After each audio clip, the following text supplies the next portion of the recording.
You can do YouTube from StreamYard, but you can't do Twitch. Or at least that's the way it used to be. Oh, man. Well, why do you think Twitch changed their can't stream on multiple platforms thing? They were losing people to Kick and other platforms, YouTube specifically. We covered it pretty extensively at work. Isn't Kick like, an explicit program now? Kick is not great. Didn't know that. That's crazy. That's wild. They pay people to stream there, and it's not great. Okay. All right.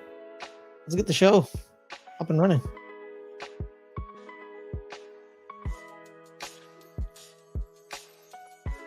That's not the thumbnail. Where's the thumbnail? The thumbnail's not. I didn't get that far, Ferris. I didn't know this. I didn't know you started the stream. I cold open. You don't know. It just drops on you. Well, whatever. I'll upload it for the close. All right, guys. What's good? What's happening, everybody? It's your boy Ferris Muthana, and welcome to another great episode of The Open Table. This week, we'll be talking about the hottest story in the land of entertainment. Cody Rhodes finishing his story at WrestleMania 40 in Philadelphia against Roman Reigns. Will he though? That's the question. It's the cliffhanger. But today I'm gonna break it down. Today I'm breaking it down with someone familiar to the game, someone also familiar to the game. But without further ado, let me introduce you to my right hand person that I count on. The goose to my Maverick. The Ben Foster to my Chris Pine. It is wow. Adelia. How you doing? Adelia? I'm doing good, Ferris. I was not expecting the Ben Foster to hear Chris Pine tonight. Goose. Yes. Yeah. Sure. But Adelia, we're not alone. We're not alone tonight. We are with fellow LGRN. My other co-host. For us, so we don't have a name for us. We kind of don't have a name. Just the crew. Yeah. We just streamed some NFL football earlier in the day at 3:00 on our entertainment channel. So go like and subscribe over there. It is the one, the only. It is Vegas' favorite son, Caleb Ochoa. Caleb, how are you, my man? I'm great, man. Like you said, wrapped up that good stream we had earlier. So feeling good. Ready to get into a different topic, another topic. And I just don't talk about football. I talk about a lot of other things that interest me. And, our subject today is one that, been a fan of for a long time. He's multifaceted, folks. He's multifaceted. He also likes romance novels. No. Okay, no. That's I a lie. can't see that one. That's a lie. Okay, that's a lie. But he loves to read. Ladies. Shout out to the ladies. If anyone's watching, looking for a man who likes to read. He's right there. Shout out to the chat. Say hello to Brodney. Hey, what's up, hello B? to Jeremy. What up? Brodney says Rock refuses to help Roman. Cody wins Rock versus Roman at SummerSlam. Ooh. Interesting. Jeremy says I've never heard Caleb talk about wrestling, so this should be interesting. Yes, it is.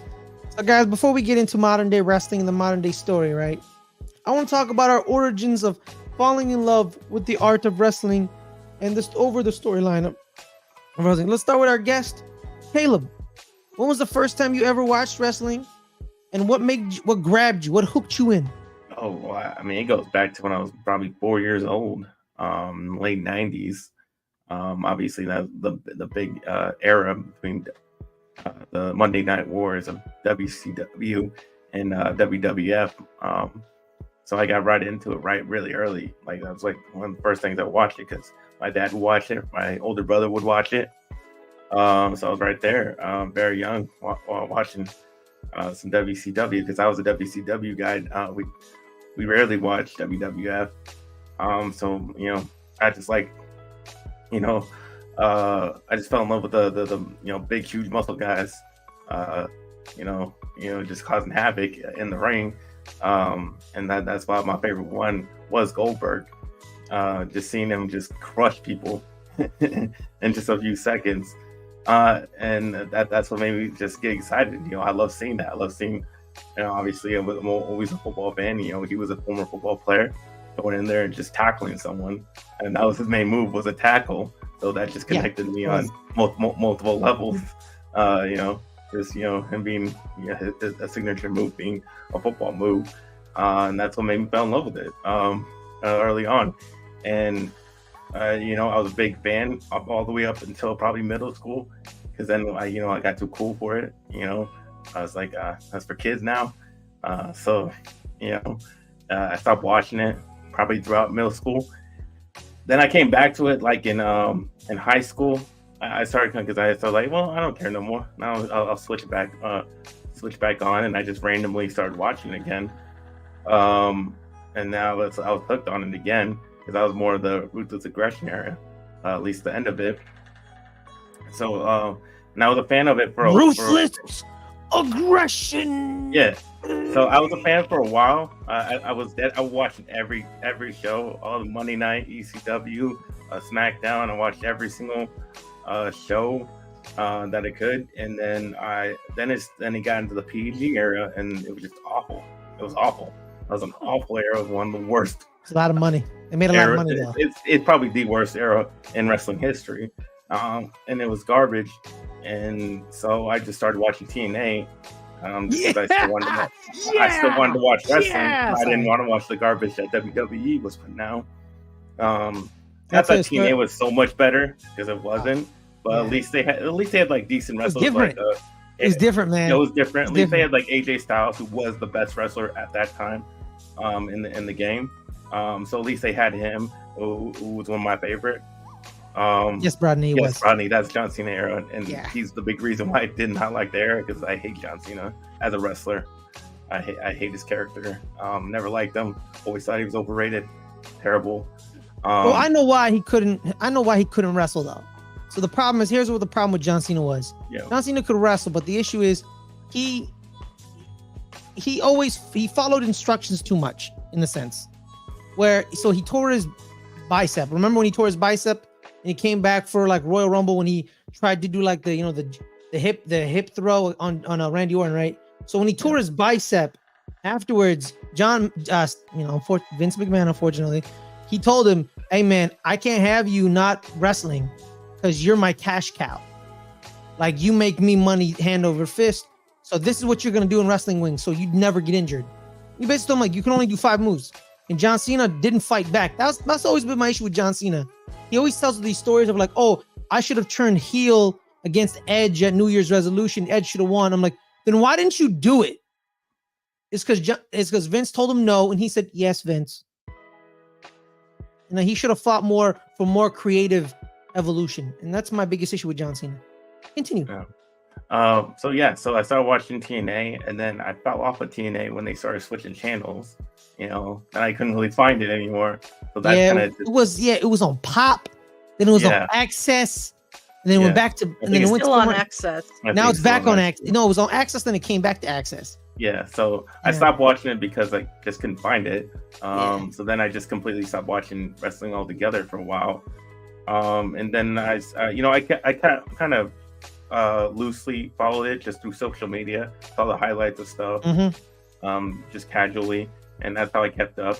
I kind of came back to it when AJ Styles did make his debut in WWE. That's kind of that Royal Rumble made me get back into it a little more, where I would at least watch the Royal Rumble, and I would at least watch WrestleMania every year. Same. Even though I wouldn't watch the regular shows.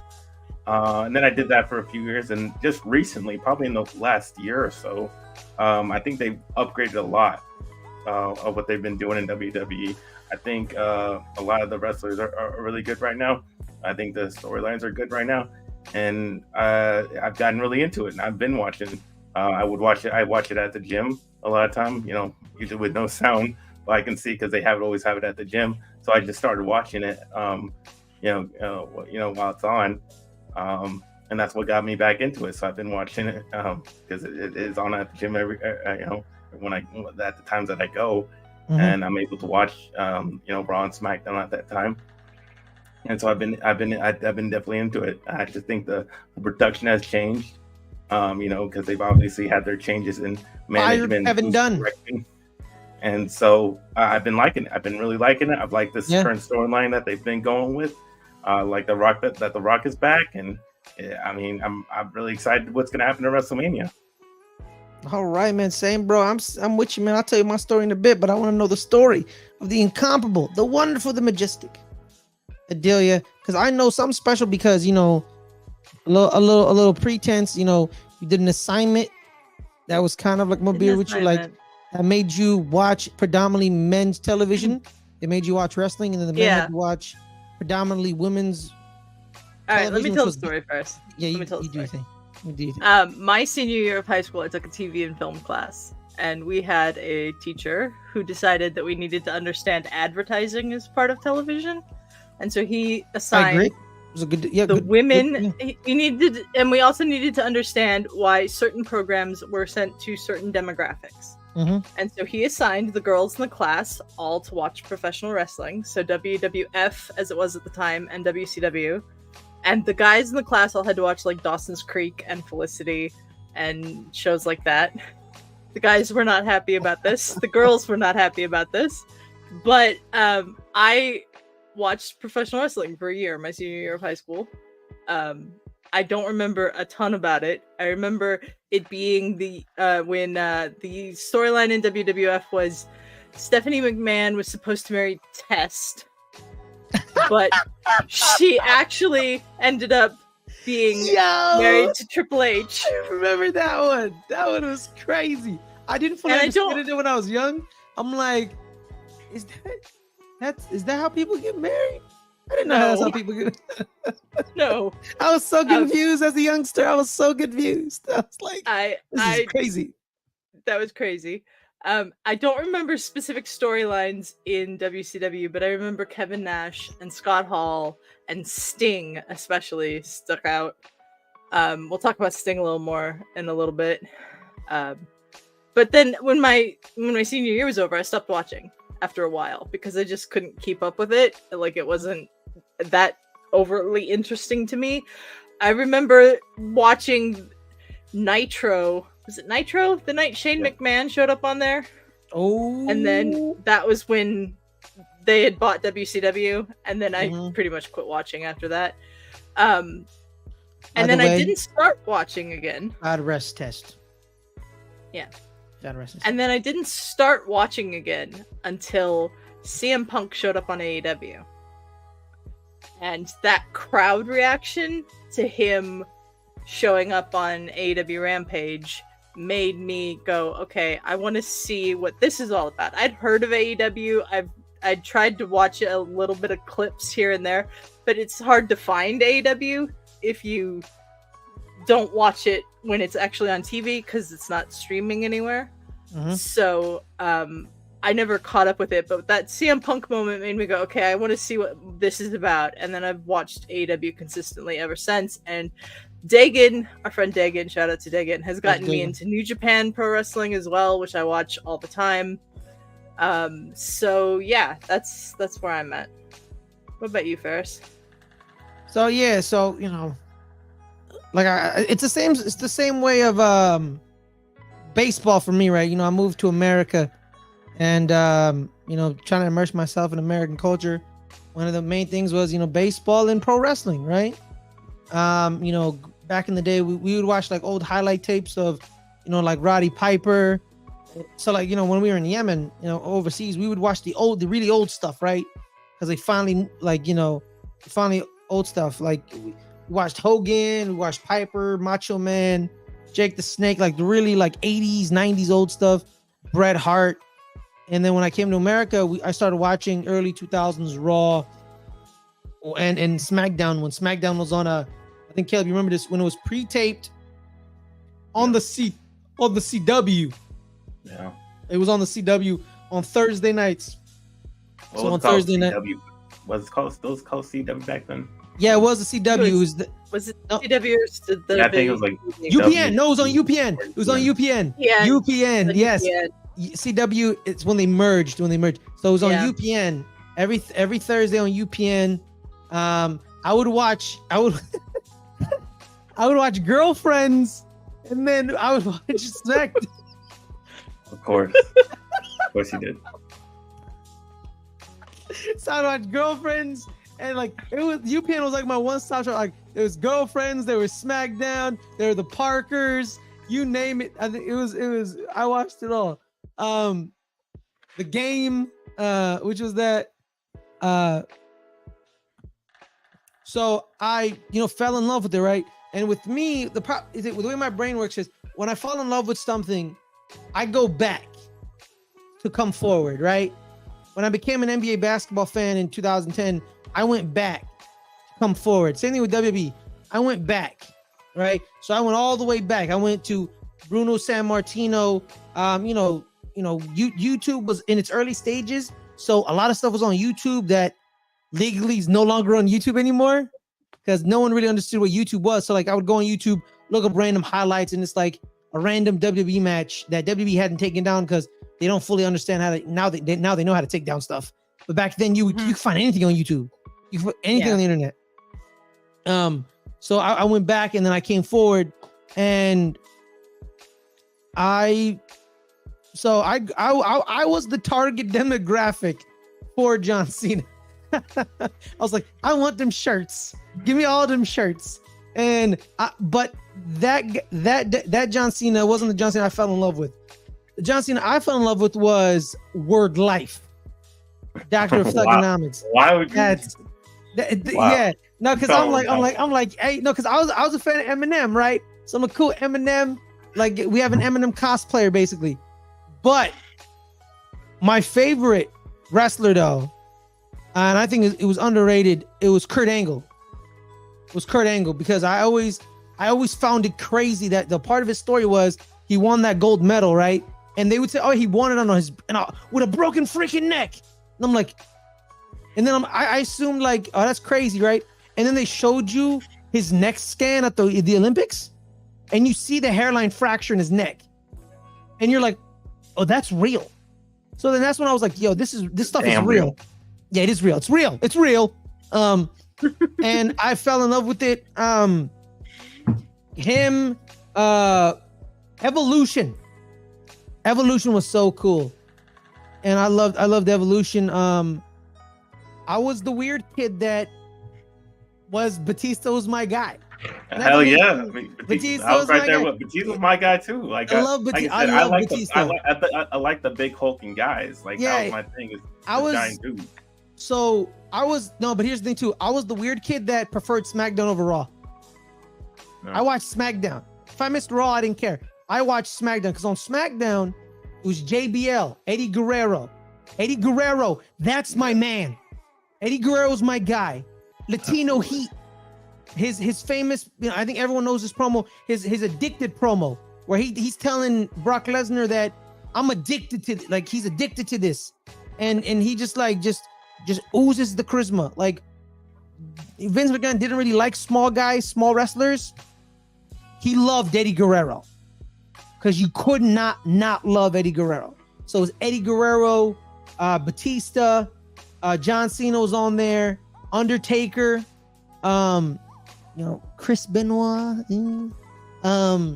Edge. Good. I mean, yeah. Edge, Rey Mysterio. So like Rey Mysterio and Eddie were my guys.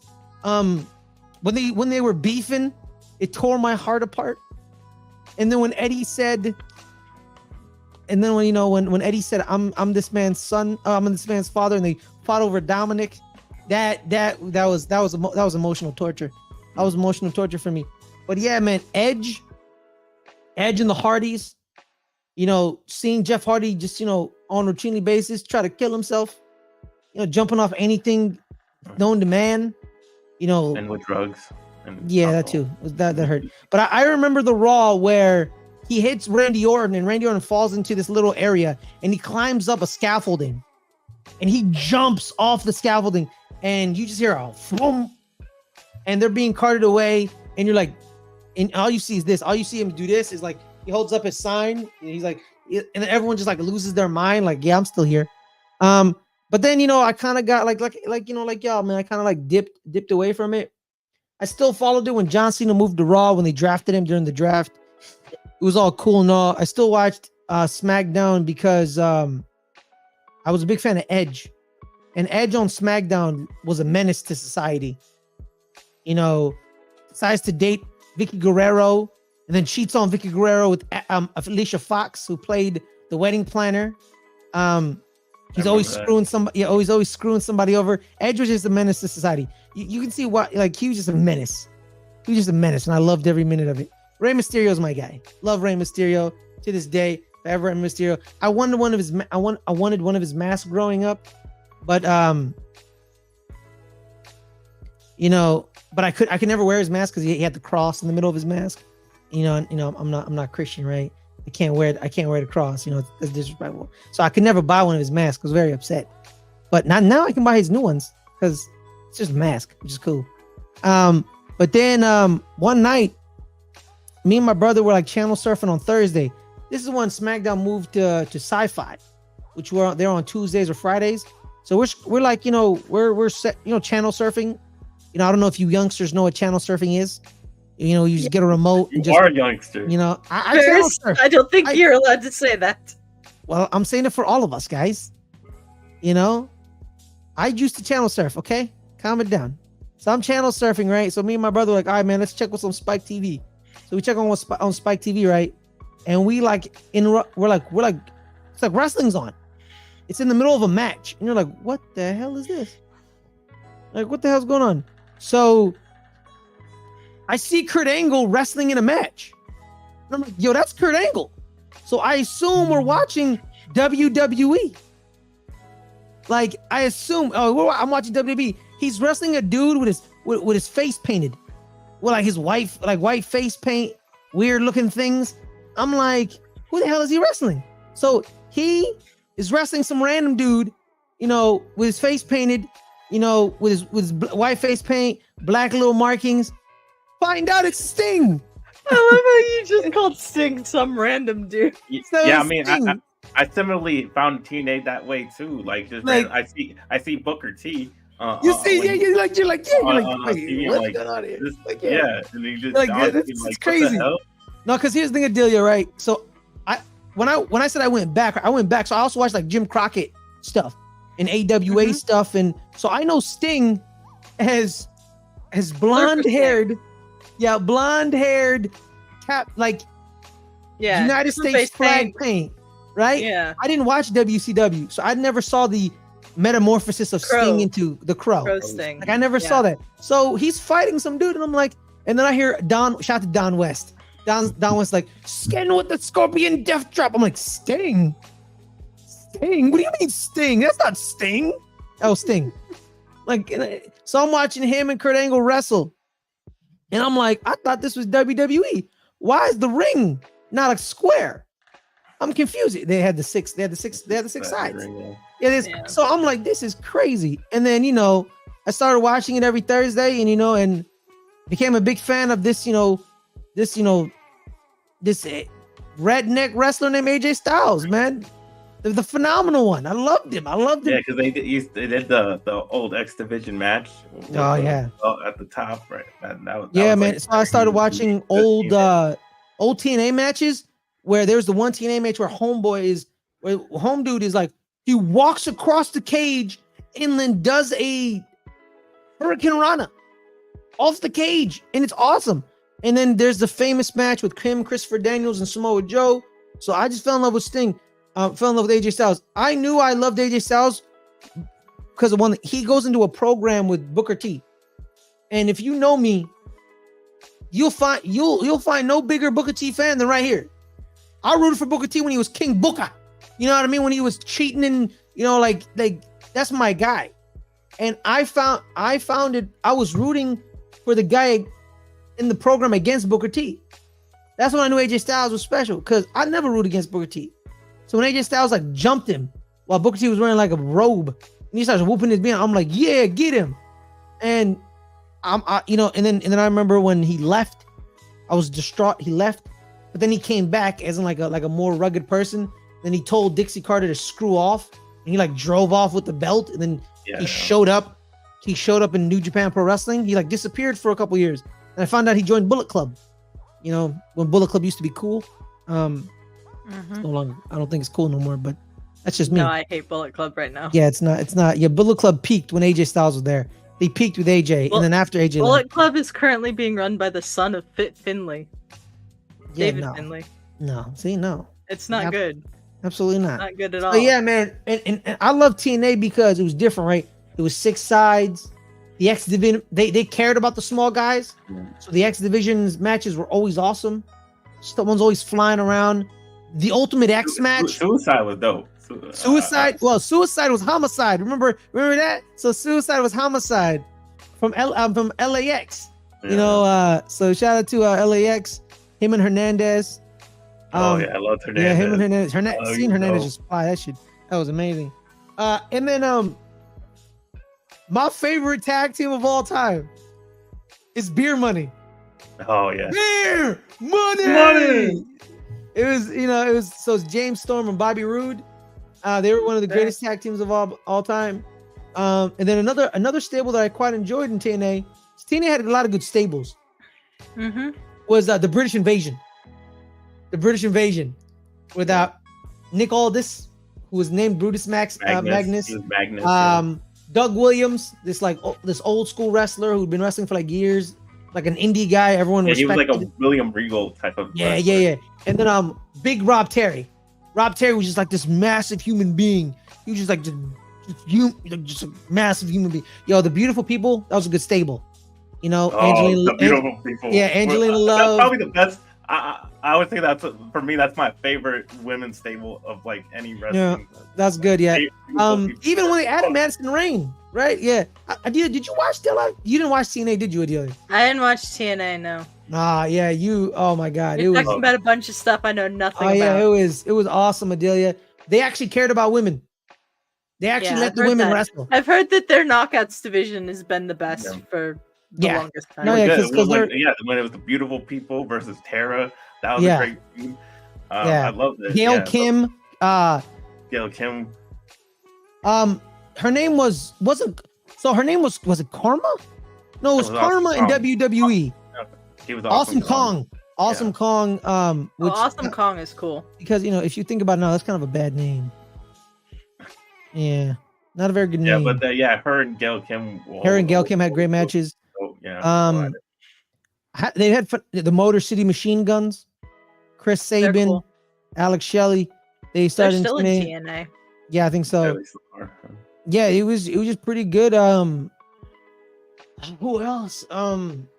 Frankie Kazarian, Chris Daniels. But I think my favorite guy was besides AJ Styles. It was Jay Lethal. Really? It was Jay Lethal. Oh, you didn't watch Jay Lethal on TNA. Because he is in AEW now, and he is horrible. Yeah, Jay Lethal in TNA when he did the Macho Man, Black Machismo. Yeah. I have heard about that. I've never. Black Machismo was off the hook. But one of my favorite ones is he gets into a promo off with one of the greatest promo persons of all time. Him and Ric Flair, Adelia, have a promo off. And, and he beats Ric Flair. He beats him. He beats Ric Flair. Ric Flair was managing this stable again. It's called Fortune, which it was AJ Styles, Frankie Kazarian, Desmond Wolfe, or you know him as Nigel McGuinness. Nigel McGuinness, I love. Yeah. And then it was like 5 people, but it was Fortune. So they it's supposed to be 4, but they had 5. But they had 5. So it was kind of like a play on the 4 horsemen. But it was 5 instead of 4, which made no sense. Because Matt Morgan showed up, the blueprint Matt Morgan. Yeah. They shot all their stuff at Universal Studios in Orlando. And there was one episode, I think, Caleb, you may remember this. You remember when they just brawled all over just brawls, Adelia. They just started brawling everywhere. And it spilled out into the theme park. Oh God! It spilled out into the theme park. I think there was one time where they cut to a fans in the theme park, and they're shocked. They're shocked because they're seeing two grown men beat each other up. And you're like, but the barricade's saving them, so they make sure they don't get sued. And then it was pretty awesome. Abyss was great. Abyss was and Adelia, if you want to talk about like how like street fights are not as good as they used to be. Oh, that street fight tonight on SmackDown was horrible. The street fights in TNA with Abyss, your body's gonna get tacked up. Yeah. Your body, you're gonna have a lot of tax on your body. It was called the Monsters Ball. Monsters Ball. Oh, I've heard of that. Wire. I think Impact / TNA still does that. Yeah. So Joseph Parker, Abyss, which what's crazy about Abyss? So he stopped being Abyss, right? For like a couple of years. Park. He was Joseph Park. And he was also good. Like he was good too. And then, so the thing was, people figured out like, no, you're Abyss. So they had to like reconfigure him to come back as Abyss. Like you're Abyss. He's like, no, I'm not Abyss. I'm Abyss's attorney. I'm not Abyss. And then he's kind of like playing like a double personality type thing. And then one day, his brain just unlocks and he just like starts whooping people's behinds and throwing people through barbed wire. So like it was barbed wire, tacks, flaming tables. But the reason I love TNA was because this had the greatest version of Kurt Angle I've ever seen in my entire life. This is one of his, here's the problem with this is Kurt doesn't look back at his tenure at TNA fondly because he was high all the time. And I'm not talking about like marijuana. I'm talking about Percocets.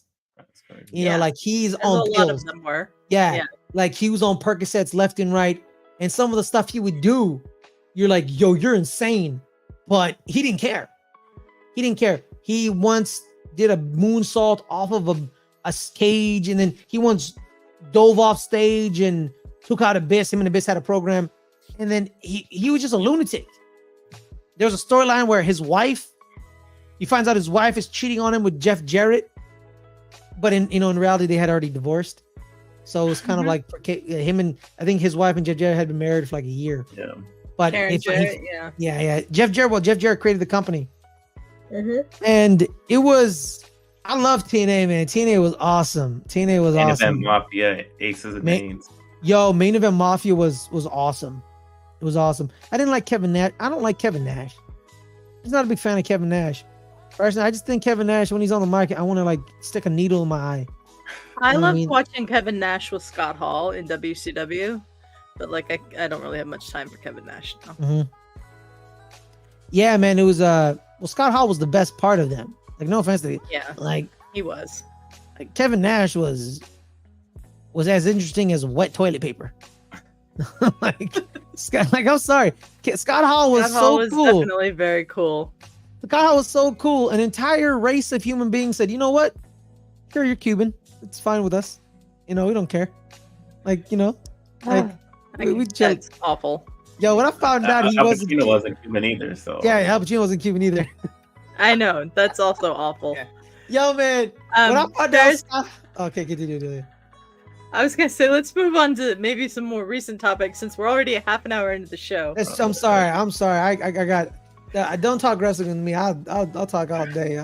I know we've had long conversations about it. It's awesome. I love wrestling. So now the modern day guys. It starts actually in 2014, actually, when a young man named Cody Rhodes decides to not renew his contract with WWE and says, you know what, guys, I'm gonna go indie. And he became the hottest ticket in the indie scene running. He does indie shows left and right, showed up on TNA once or twice, became a part of Ring of Honor once or twice, showed up in Japan once or twice. For a while. Yeah. Showed up, and then showed up in Japan, part of Bullet Club with the Young Bucks and their super kick party. Friends with Adam Cole and the Elite, which is Kenny Omega and the Young Bucks. But it all started where he said, you know what, guys? I'm gonna do something my daddy did. William Harold, no one wants Stardust. I kind of want Stardust. Because here's the thing about Cody Rhodes. he hated that character. Towards the end of it, he hated it so much. But he was so good and so committed to the role. The man can do anything. The man could do anything. In WWE, he was dashing. He was broken. He was Stardust. He was everything. He was legacy. Love him, man. Just I love I was always a big fan of him when he showed up. I'm a massive fan of Dusty Rhodes. I love Dusty Rhodes because the little plumber's son. You know what I mean? I am a shopkeeper's son. We're blue collar people. You know, we work every day. And that's what made Dusty Rhodes my favorite. And spawns of Dusty Rhodes, I've been a big fan. I love Goldust. And I love Cody Rhodes. And Cody Rhodes bet on himself. And he said, you know what? I'm gonna do something my dad did. I'm gonna make a promotion. And it starts by making a pay-per-view. Yeah, all in. All in. Perhaps where the he most wins. important wrestling pay-per-view of all time. Exactly. Where he wins the 10 pounds of gold. The title is Father War. The title Harley Race War. The title Ric Flair War. Now you can edge it in history that Cody Rhodes is a former NWA World Champion. It was like his kind daddy. of easy when he used the sledgehammer on Triple H's throne that he had. Yeah, the AEW That was really throne cheesy. thing. Yeah, Nah, that was fine very with me. cheesy. It's kind of a shot across the bow, saying Yeah, it was he a bet shot on himself and he won. So Adelia, Cody Rhodes, AEW. You're the AEW fan here. I don't regularly watch AEW. Sometimes I miss WWE. So AEW, when it first popped up and came out, Cody Rhodes. Well, you're like, oh my god, an alternative to WWE. You know? Well, yeah, when I first got back into it, I was like, fantastic, there's an alternative to WWE, because by then I'd heard enough about Vince McMahon to know I never wanted to watch WWE again. Mhm. Anyways, Cody is great. His last match in AEW was a ladder match against Sammy Guevara for the TNT title that is insane, and one of the best ladder matches I've ever seen. I understand why he left, as much as is known. Like, he had a personal issue and he wanted to go back to WWE, and so he did. But he was great in AEW. He did sort of box himself in. He did a stipulation that if he lost this match against Chris Jericho, then he would never contend for the AEW World Championship again, and he lost, so he was out of the World Championship picture in AEW. And they tend to hold to stipulations like that pretty good in AEW, so he never challenged for the AEW World Championship again. He was the first TNT champion. He did some things that were super cringe, like his gender reveal with Brandy. Like, I didn't understand why that had to be on TV, but it was pandemic era wrestling, so he's an EVP of the company and he wanted to do it, so they did it. He's a better fit, I think, in WWE than he was in Absolutely. AEW. He's got more of that vibe, and it's very different vibes. Like, I've heard people say you should like all wrestling, and that you don't have to prefer one to the other. Well, I very much do. I disagree with that, because you can like all wrestling, but you can have a preference. Yeah, you can definitely have a preference. Absolutely. But Cody's great, and let's sort of talk about Cody and the WrestleMania thing last year. I can't believe they didn't have him beat Roman last year. That made my blood boil. That made my blood boil. I watched WrestleMania specifically to watch Cody beat Roman last year, too, and it didn't happen. I watched the WrestleMania before that to see him show up against Seth Rollins. I knew he was showing up. We watched that together too. Yeah. I knew he was showing up. Everyone knew he was showing up. And I still lost my mind. Because sometimes it doesn't matter if you spoil something in wrestling. Still seeing it, you're still losing your mind. Not everyone can have the Jeff Hardy, the Matt and Jeff Hardy showing up at Orlando, because that was insane. That was insane. That was crazy. Yeah. I think Cody Rhodes is one of the most important figures in wrestling history because of the fact that he came together with the Young Bucks and Kenny Omega and Tony Khan and founded AEW, which was the first, major competitor in a long time. TNA obviously was a major competitor back in the day, but it had diminished by a long shot by the time AEW came around. It was the most major of the competitors. Yes. Yeah. And I think Cody Rhodes has a place in wrestling history that you can't deny. And I think if he beats Roman at WrestleMania 40, then he definitely solidifies that. But I don't think they're gonna beat Roman at WrestleMania. Do you know what wrestler, met up with a couple of his friends and a rich dude in the South and made a promotion? We know what wrestler did that one time? Which wrestler? Dusty Rhodes. Dusty Rhodes. Dusty Rhodes rolled up with Jim Crockett, a couple of his homies, created Jim Crockett Promotions. They had a connection with NWA Wrestling, and the Jim Crockett Promotions. You know what Jim Crockett Promotions became? WCW. So yeah, he's his father reincarnated. It's really interesting too because towards the end of his AEW run, the fans had started booing him. Mm-hmm. He was like subtly shading towards a heel turn, and then he just left the company.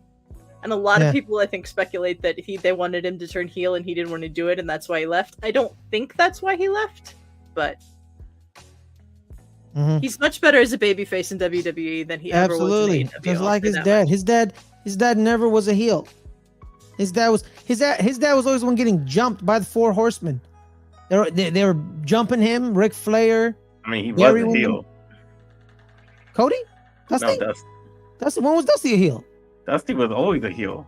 No, Dusty was the babyface. Rick was the heel. He was a big time heel. Dusty Rhodes was not a heel. He was a big time heel. When was he a heel? I believe he was a heel, Ferris. Yes, he was majority of the time he was a heel. Dusty Rhodes a heel? Yes, he was majority of the time. That's Ric Flair. Ric Flair was the heel. Yeah, he was a heel too, but Dusty Rhodes was definitely a heel. Dusty was not a heel. He was a heel. Well, at least he wasn't. Ones I've seen, I think he was a heel. Yeah. No, bro, the heels were always Harley and Rick. Yeah. Okay. Yeah, whatever the case is, let's not spend 10 minutes arguing this. Okay.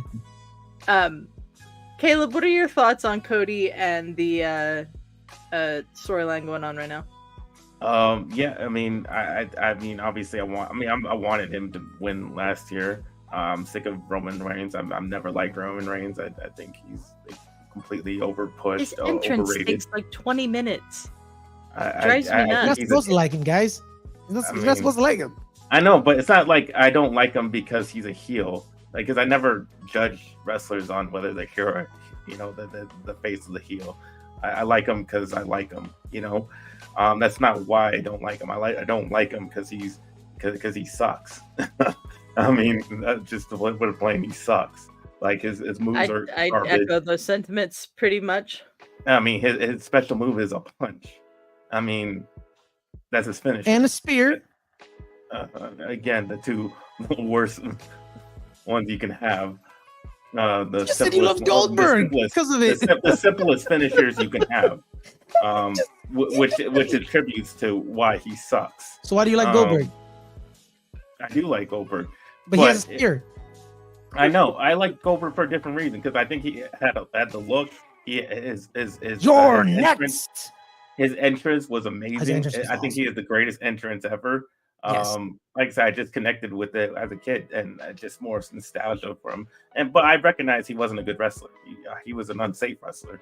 I recognize that. Go talk to Bret Hart. Yeah. Yeah, I recognize he's not a good technical, but that's never been my thing. I don't have to like you because you're a good technical wrestler. I more judge you on your look.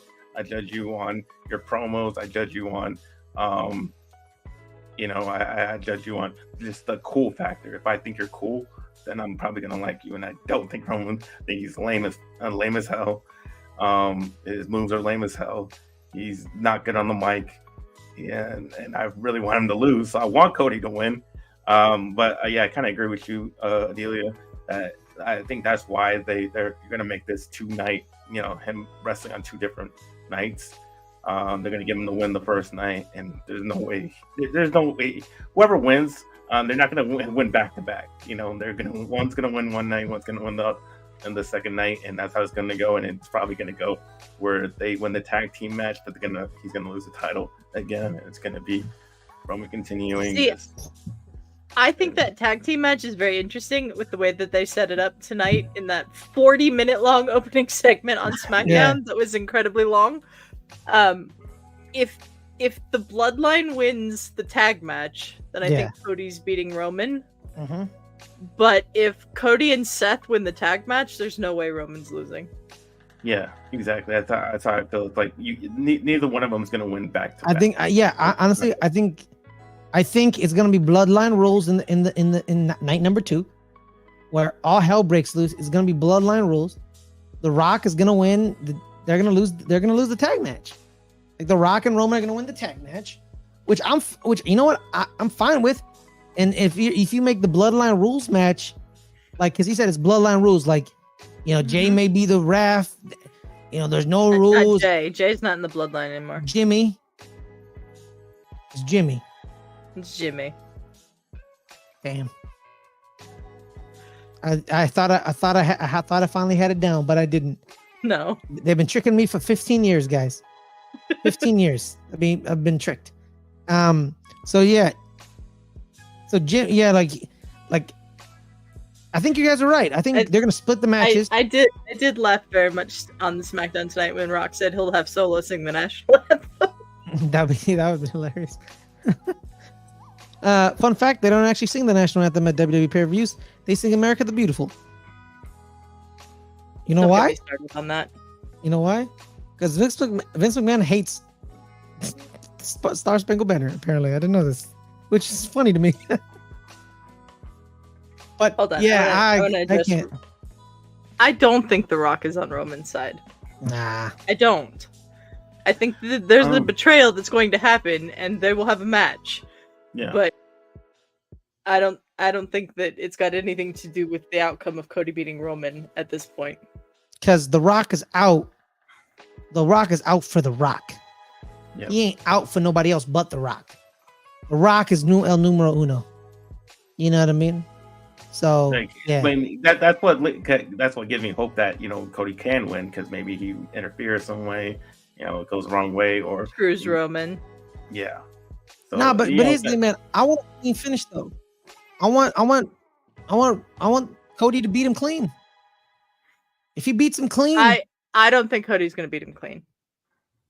Ah, man, I want him to beat him clean. I think Cody should beat him clean, but I don't think Cody's going to beat him clean, especially if Rock and Roman win the tag match. It might be where the Bloodline comes in to help, like Roman, like always. You know, it's that's beating him clean.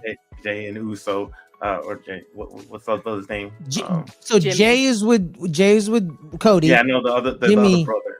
Jimmy. No, the other one. Jay. Solo. No, Solo. That's Solo. Oh, so, yeah. Him come out, they help him, but then The Rock, you know, interferes with them, type of thing. Solo's like a bootleg Umaga. Yeah, he really is. Yeah.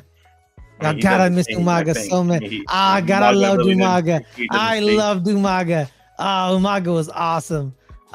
Is Umaga the one that danced, or was that Rikishi? That's Rikishi. Okay. Yeah, that's Rikishi. Can't keep them all straight in my head. Rikishi is Solo, Jimmy, and Jay's dad. Yeah, I knew that. Umaga is Roman's brother? No, wait. I know, because I know Rosie. No. Rosie's Roman's brother. Yeah, but I think isn't Umaga also his brother? Maybe. I'll look it up. You talk. Probably. Yeah, just look up the family tree. The family tree's right there. They're probably all brothers. No. Maybe it's a cousin. No. So because I know Rodney, who is Yokozuna, is a cousin. Shout out to Yokozuna. He is a cousin of Roman Reigns.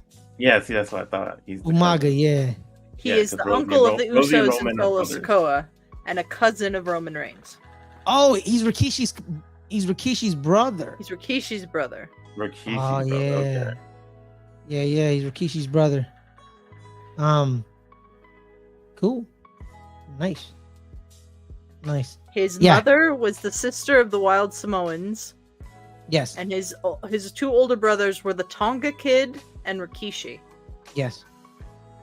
Rikishi and the Tonga Kid, I believe, were the head shrinkers early on in WWE. Yeah. Umaga, yeah. So, okay. I know we talked about Monday Wrestling. I think we all agree that we love Cody Rhodes. I want to go around. What have been some of your favorite moments watching wrestling over the years? Moments that like pop into your head right away. Let's go with you, Adelia, first.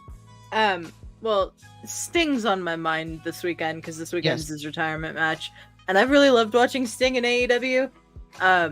He is doing crazy shit. Like he's diving off of balconies onto platforms of tables and all kinds of shit. And he did something just the other week where he was in a tornado tag match with Darby Allin against it was when they won the tag team championships actually.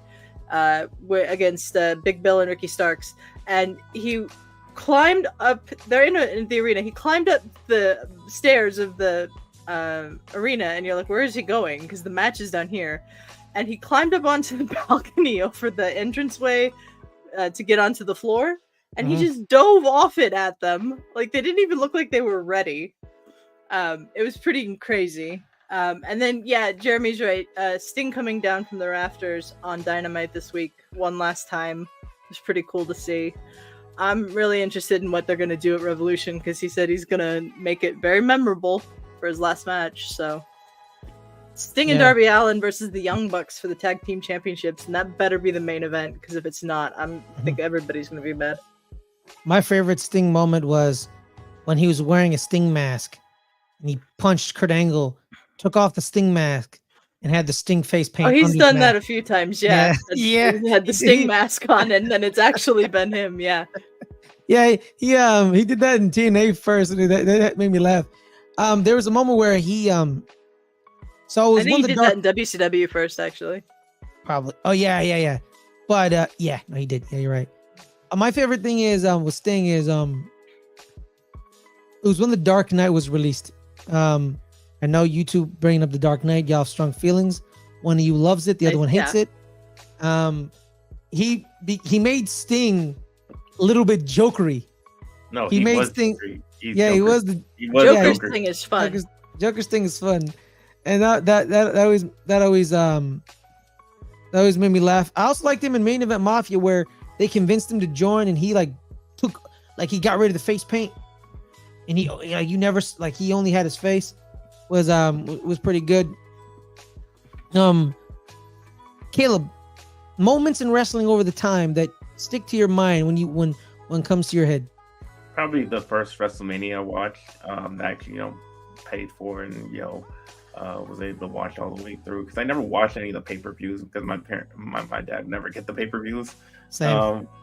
When growing up, so this was the first actual pay-per-view I was able to watch, and that was the WrestleMania between Undertaker versus Shawn Michaels. 25. It's one of the best matches of all time, and that match really sticks out to me because it's just this whole dark versus light whole angle that they had going, followed that whole storyline leading up to that. Obviously Streak was still on the line, and it was a fantastic match. I mean, now I was like that just really sticks out to me as that was one of where I really was getting into it, and again like that was awesome. That was an awesome match. Yeah. Thank you for bringing up that WrestleMania, because that WrestleMania months prior at the Royal Rumble, a moment that sticks vividly in my mind was John Cena is against Umaga in a last man standings match. And John Cena chokes out Umaga with the ropes. And he chokes him out. And shout out to Umaga, man. Shout out to Edward Fatu. God rest your soul. Genius. He sticks out his tongue just a little to make it seem like he's dead. Right? Now imagine Child Ferris watching John Cena choke out a man with some ropes. And what's the first thing Child Ferris thinks, Adelia? What do you think he thinks? That he was dead. John Cena killed a man. John Cena just killed a man on pay-per-view. He just killed a man. And that was the day I was like, you know what? I'm not a big fan of John Cena no more. I think John Cena is a horrible person. He's a horrible person. He just killed a man. And I was distraught, right? But when I was distraught, the Royal Rumble, it was the Royal Rumble in San Antonio.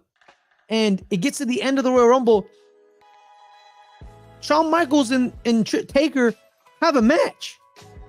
They have like a 15 to 20 minute match at the end of the Royal Rumble. You know what I mean? Ferris. No, that's not how Umaga died. No, he died. I think cardiac arrest, unfortunately. God rest your soul, Umaga. And then Shawn Michaels and The Undertaker have a match that's pretty damn good at the end of the Royal Rumble, Adelia. That set up the next year's WrestleMania, because Shawn Michaels then gets thrown over the ropes, and then Taker goes to WrestleMania. He beats Batista, and then Shawn Michaels loses to John Cena. But then the following year, they have that great match, or like a year or two later, they have that great match at WrestleMania, Dark versus Light, and it was just amazing. The chemistry, just two of the greatest performers of all time. The Undertaker's the reason I don't believe zombies should be slow walkers, because growing up I was like, yo, that guy's dead and he's running around. A zombie should be running around. Okay. See, The Undertaker was the guy that I had to suspend disbelief the most with, because it was like, he's not dead. But I felt the same way. That's why I didn't like WWF. I didn't like all the fantastical characters at WWF. I didn't like Kane. I didn't like Undertaker. I didn't like those type of crazy characters. You didn't like the Ministry of Darkness? I just didn't like it. I just didn't like the corporate ministry, that crazy stuff. And that, I got an appreciation for it. It's like, okay, these guys are actually, good wrestlers. They're good, Yeah.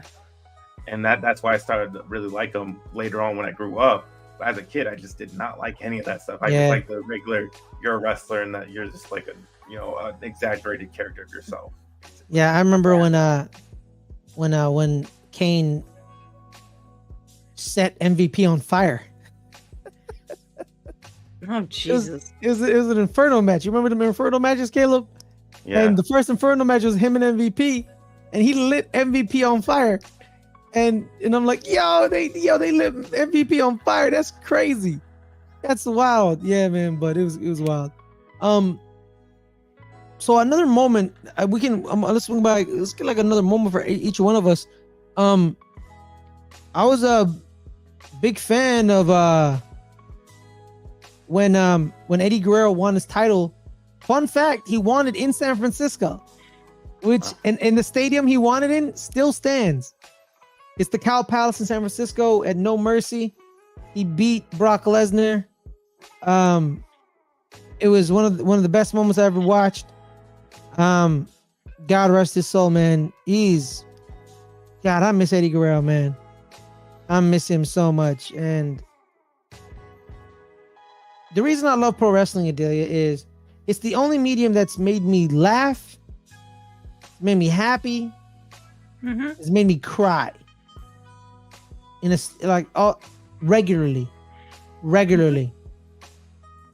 When he died and the tribute videos come out, and then when Dusty Rhodes died, and then when Roddy died, man, it was gut wrenching. It was gut wrenching. It was one of the most moving things that I've ever seen is the stuff that I've seen from the AEW tribute show to Brody Lee.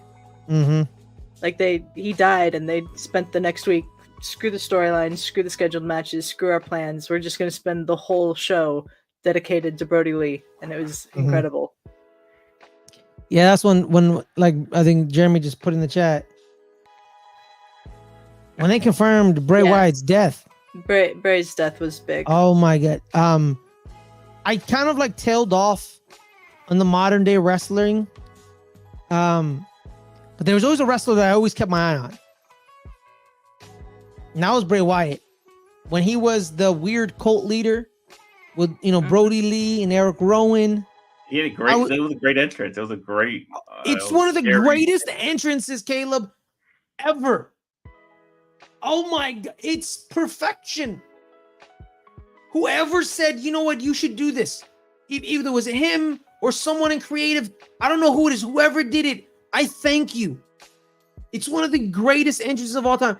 And I think I remember once where it was WrestleMania and it was pitch black, and all you saw is the iPhone lights and his little lantern and the weird musicians with the weird masks, and they're playing him, and he's slow walking. Like, you can slow walk this, brother. Mask, that was a great. Oh my god, you savor this moment. And here's the great thing about him, Adelia, is he survived the creative BS. He lost a lot of big matches. And a lot of times fans would throw you away. Because you're like, are you really that serious? When you get put into a big program, we know where this is coming. You know? We know you're going to lose. And he survived it. And I'm going to be with you. One of the greatest WrestleMania matches I've ever watched. It wasn't really a match. It was what he did with John Cena during the pandemic.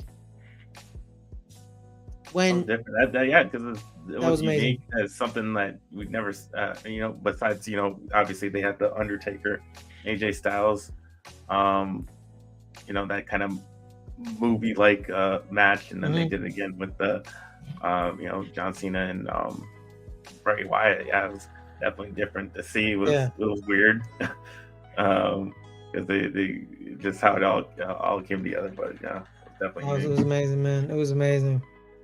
It was amazing. Wrestlers, man, they always go too soon. They always go too soon. They do. One of my favorite stables of all time, Hart Dynasty. Where the 5 members are no longer with us. Brian Pillman, Jim the Anvil Neidhart, the British Bulldog, Owen Hart, all passed away. And one of the greatest stables of all time, one of the greatest units of wrestling of all time. 2 of my favorite wrestlers of all time, and Owen Hart and Bret Hart, love them. It's them two, Kurt Angle, Mick Foley's my number 1 wrestler of all time. He's the reason I've never wanted to become a wrestler, because if I did become a wrestler, his thing I tell people, like, the reason Mick Foley I never became a wrestler because of Mick Foley, is because if I did become a wrestler, I'm gonna become Mick Foley. Yeah. So then I would hear interviews of him in post wrestling years, and he's like, yeah, I can't move. My body's destroyed. And I was like, that would have been me, because growing up, I only was going to wrestle one way, and I was going to throw myself into a bunch of tacks. You know what I mean? I'm going to chuck me off of a building. You know what I mean? Do it. That was going to be me. And I didn't, because Mick Foley was like, don't do that. Don't, my body hurts. Don't do that. And it was like, shout out to Mick Foley. What are some wrestlers over the time, Adelia, that you these are my favorite wrestlers? My favorite wrestlers are ones that are going right now, because I don't really remember all that much from that year I watched in high school, and I didn't watch in between. So my favorite wrestlers right now are guys like Will Ospreay, who I think is the best wrestler in the world. Kenny Omega. I love the Lucha Brothers. I think they're incredible. Oh, they're good. They're good. They're one of the first AEW pay-per-view I watched was All Out 2021, which was CM Punk's first pay-per-view. And there was a cage match between the Young Bucks and the Lucha Brothers for the tag titles, where the Lucha Brothers won. That's probably my favorite cage match I've ever watched. I love guys like Hiromu Takahashi and Kazuchika Okada from New Japan Pro Wrestling. Okada's apparently now coming to AEW, which is exciting for me. So yeah, those are my favorites. Tetsuya Naito. Naito's great too. He's the champ in New Japan right now. Los Ingonobles de Japón. Yep. Samoa Joe's great as well. Current AEW Samoa Joe. Swerve Strickland. Swerve. Yes, Swerve. Yes, Swerve. I really hope Swerve wins this weekend. I don't think he's going to, but I really hope he does. Love Swerve. I'm kind of mad WWE let Swerve go. Yeah. Bad decision. AEW really got a star in him. And I hope he beats Samoa Joe and Hangman Page for the title this weekend. MJF is also fun. I miss MJF being on Dynamite Weekly, but he needs to heal up. Yo, Samoa Joe being the only Samoan not related to The Rock or the Bloodline is one of the funniest storylines I've ever seen in my entire life. We're all related. Samoa Joe never winning the WWE title was a damn crime. It sounds like that definitely was a crime. Yo, so he had a great program with Brock Lesnar. Yeah, that culminated in the greatest pay-per-view name of all time, Great Balls of Fire. Yeah. So him and Brock's program was pretty dope. Because you would like Samoa Joe beating up Brock Lesnar makes sense. Like it kind of makes sense. Like what I mean? Let me answer Jeremy's question real quick. Yeah. Adelia, how much do you cringe at the Swerve and Hangman death match? That was the most brutal, horrific, disgusting match I've ever seen, but it was also so good that it made my top 10 last year. Damn. I gotta watch these matches. Hangman Page drank Swerve's blood in that match. Oh, that's just disgusting. Yeah, I mean this is a feud that is gut brutal. I mean, Swerve broke into Hangman's house and basically cut a promo on his sleeping baby. So Hangman was pissed, and then Swerve beat him in a death match at Wrestle. That was at Wrestle Dream, right, Jeremy? Yeah, I think so. Still reminds me of the time where Triple H assaulted Randy Orton in his house and threw Randy Orton out of the window and into the front lawn. You never seen? Was that a Full Gear? And the first match was at Wrestle Dream. Yeah, I remember that. But yeah, he said yes, Adelia. Yes. Yeah. I think that the death match was Full Gear, and the first match was at Wrestle Dream. But I could be misremembering that. Nothing will ever beat Brian Pillman shooting at Steve Austin. He got a gun. Bang, bang, bang. Cut the cameras. That's true. Triple H was the face, Adelia. Triple H was the face. That's crazy. And that's he utterly broke insane. I will say that my memories of the little bit of the wrestling that I watched that involved Triple H, I don't like Triple H. Nah, like no one likes Triple H. He was a horrible person as a wrestler. But yeah, so what happened was the week before, Randy DDT Stephanie in the ring. And he's like, Triple H is like handcuffed he can't do nothing, so he's handcuffed. And as she's like unconscious, Randy like kisses her. And he like, so this was like Viper Randy, where he like shaved his head and he kind of like had his movements like snaky. And like he kisses her after he knocked her out. And he like slithers out of the ring all like creepily. Cause Randy, man, he knew what to do.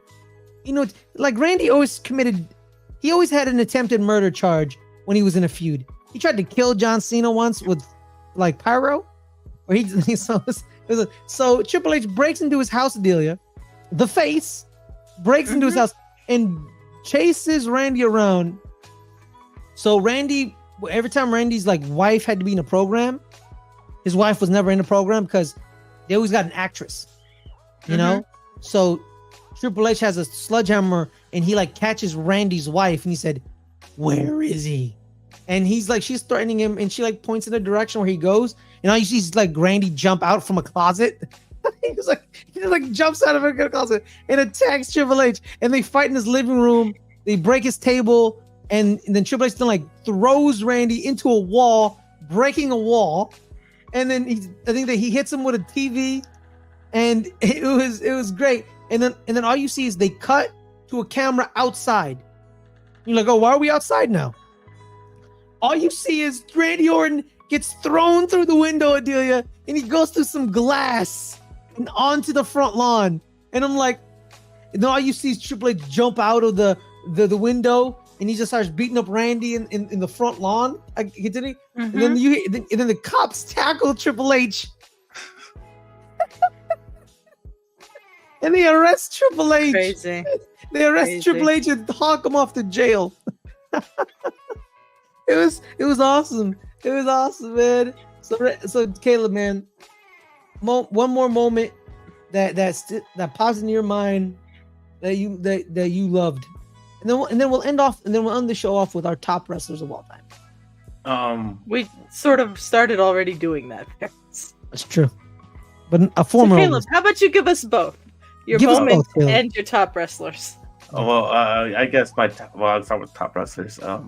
My top. I was, like I said, I was always WCW. I mean, honestly, the guys that show up in the movie Ready to Rumble, Those were my favorite guys. That's good. That's good. I loved that movie when I was young. Obviously, I know it's not a great movie, but I still loved it. I thought it was I thought it was funny.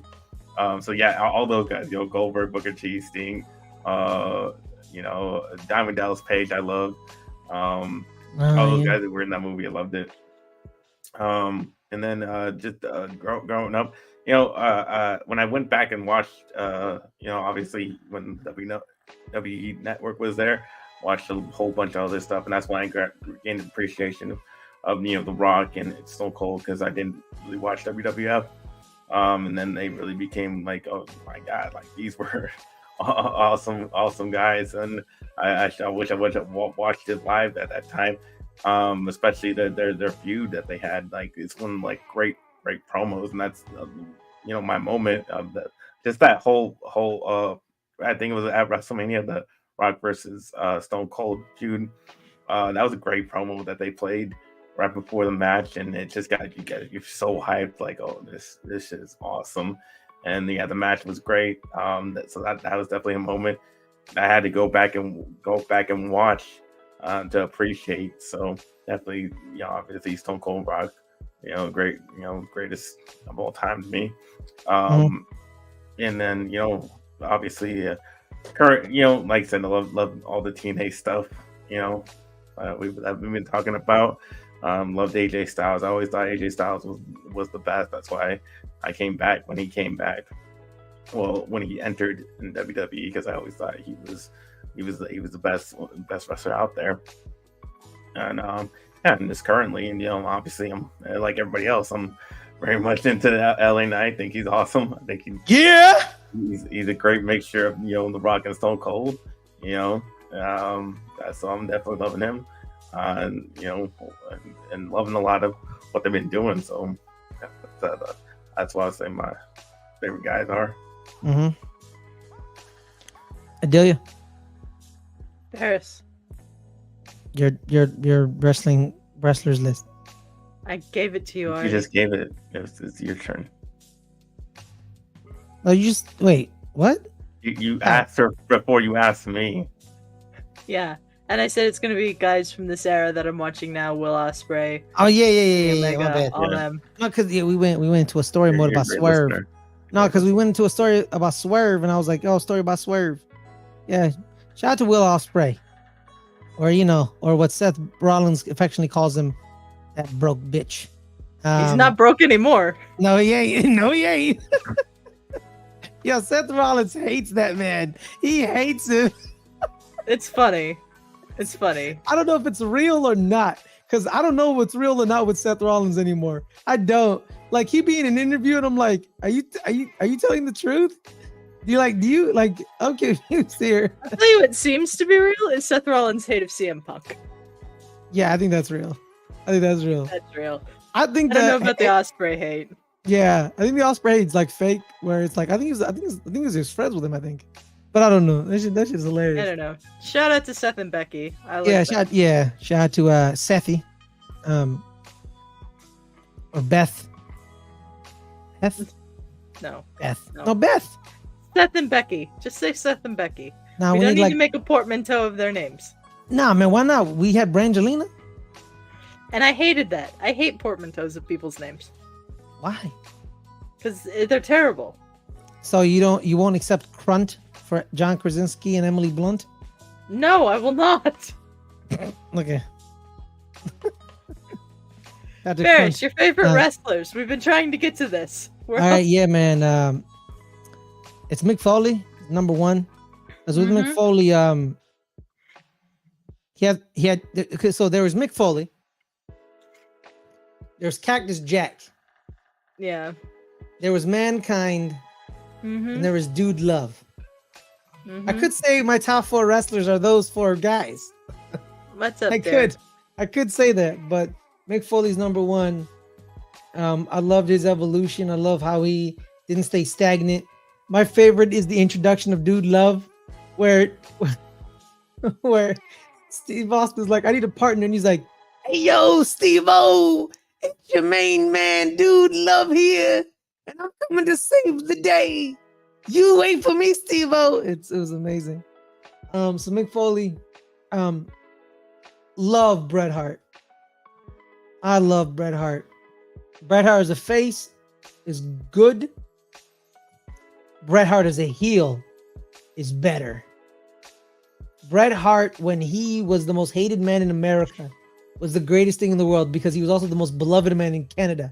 And I don't know if anyone knows this, right? But one of the greatest pay-per-views I've ever watched was, man, I miss WWE Network. I miss it so much.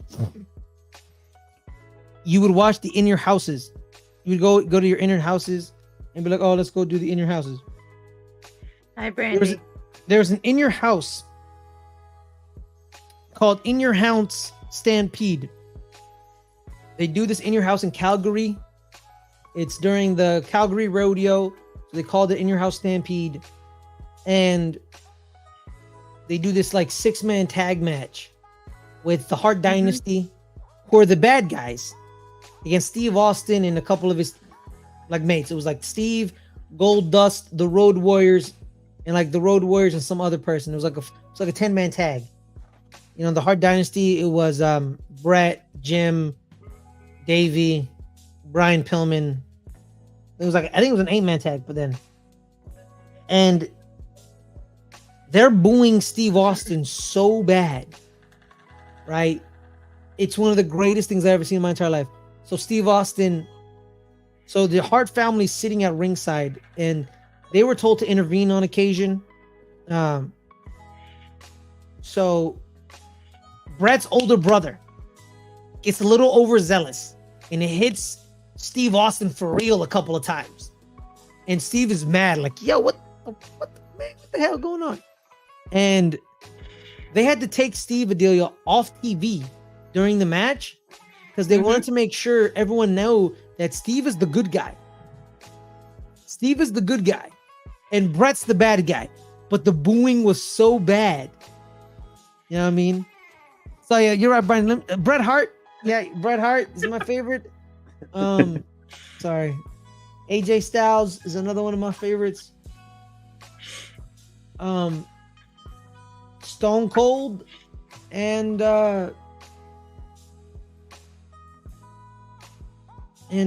Shawn Michaels. Shawn Michaels was damn good at his job. Love DX. Shawn Michaels is the reason I believe people can become good people, because you hear stories of people who worked with Shawn Michaels in the 90s. Like, just talk to Michael Cole. Talk to Michael Cole. Like, hey, Michael, what's your opinion on Shawn Michaels in the 90s? Michael Cole hated that man's guts. Hated his guts. You say, all right, so Michael, what about now? So he's like, I love Shawn. I love him. You know? So it's good. It's good. But yeah, man, those are my guys. Nowadays, more modern. Bray Wyatt was one. But you know, God rest his soul. Matt Cardona, or I affectionately call him Zack Ryder, one of the most important wrestlers of the modern time. So sad to Zack Ryder. Love Zack Ryder. That's my boy. Matt Cardona just re-signed with GCW, I believe. And CM Punk, but a specific version of CM Punk. Pipe bomb? No. Okay. That's not the best version of CM Punk. I will take this. I'll take this to my grave. Straight Edge Society CM Punk was the greatest version of CM Punk of all time. That man. Okay, I don't know any of that. Oh yeah, he was on SmackDown. Yeah. He was a bad guy, where he just went after people. Adelia were just like, he would call out, he was pious. He was William Harold judgy. agrees with you. Yeah, he was pious. He was judgy. He was holier than thou. He was the best. His way's the best way. He once berated a fan, Adelia, drinking a beer with his children. he berated him on SmackDown, where he called him a blight on society, basically, and he said, can't wait to you can't believe you're drinking yourself to death in front of your children, and your children have to it was bad. Like he was like heat. Perfect. That CM Punk is one of my favorite wrestlers of all time. All right. Well, I just one I missed of current who I liked. I have to shout her out. Raquel Rodriguez is my favorite on the female wrestlers. Love Raquel Rodriguez. She obviously from Mexican from Texas. She does the Tejana bomb. I love that. So yeah, I love it. I just want to get a shout out. Oh man, we didn't give a lot of love to the ladies tonight, man. I feel We will bad. have to do this again. I want to shout her out. We will have to do this again and focus more on the female side of wrestling. True, man. Because shout out to Miss Elizabeth. You know what I mean? Tori Wilson is one I Tori remember. Wilson. Yeah. Shout out to shout out to Billy Kidman. That's all I gotta say. Shout out Billy to you, Kidman, man. yeah. Shout out to you, Billy Kidman. But yeah, I digress. Melina. Shout out to Melina. Oh yeah, I love Melina. Yeah, Melina. That's Justin, that's my God. I'm not pulling that on screen. I just vomited theoretically in my mind. That's China. I China's remember great. China as well. China, God rest her soul. The when I first started watching wrestling for that assignment back in high school, the women's side of wrestling was not great. Mud wrestling, bra and panty matches, Yellow matches, stuff like that, and I didn't like it at all. But I was very glad to see when I started watching AEW that there's some seriousness took to women's wrestling now in all companies. Yeah, Trish Stratus being sexually harassed live on TV. Yeah. We did bring up the knockouts and the beautiful people though. We did bring up the knockouts. Yeah. Velvet Sky, Angelina Love, that they had. and Madison Rain. Hey, and fun fact: one of the members of the beautiful people, when it was a 4-person group, Lacey Von Erich. Von Erich, yeah. She was Carrie's daughter. So shout out to her. Shout out to Gail Kim. Yeah.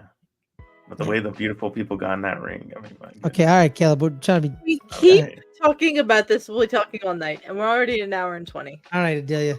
Wrap it up, Ferris. All right, Caleb, where can people find you, my man? Find me at NFLCat22 on Instagram and Twitter/X, and you can find me on the highlights channel, doing Good Friends Bad Rivals every Friday at 3:00.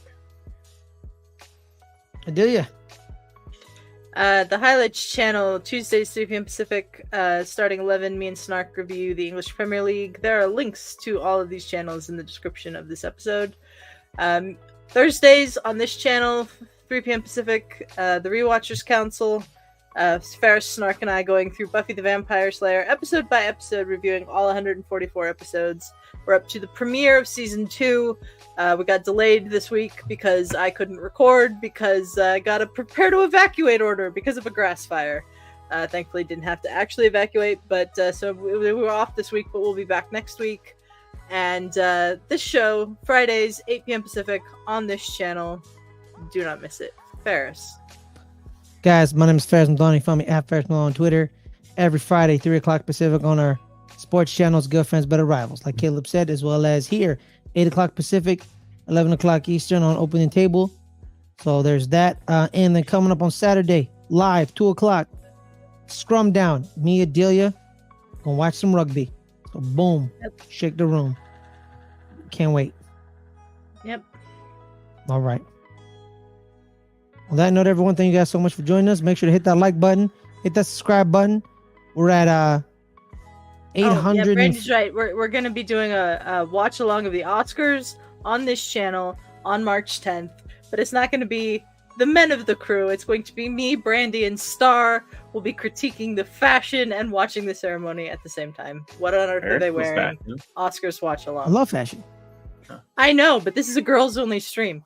Well, I also agreed to be on someone else's stream for the Oscars. Well, there you go. Yeah, so, you know, and also too, I think we should also give space for the women of the world in our channel to have a time of their lives. So we're gonna have fun. We're gonna have a lot of fun. You know, yes. On that note, everyone, we're at 855 subscribers. Hit that subscribe button. Let's get to 860. From 860, let's get to 900. We're only 45 away, guys. 45 away. So share the channel. And check out our Patreon, patreon.com/LGR_network. $1 a month gets you into the Discord where you can talk about stuff like wrestling with us in the voice chat or in any of the channels. And you get some other perks if you subscribe on higher tiers. So check that out as well. As well as we're also live streaming on our Twitch channel. You know, go over there to the Twitch. Hit that follow button at twitch.tv/LGR_network. All I really want you to hit that follow button. If you want to hit that subscribe button, thank you so much, and we deeply appreciate it as well. But all I need you is hit that follow button. So on that note, everyone, have a wonderful day, wonderful night, stay safe, and make sure when you're doing a camel clutch, you make sure you don't actually break their back. Keep your squat level. Peace.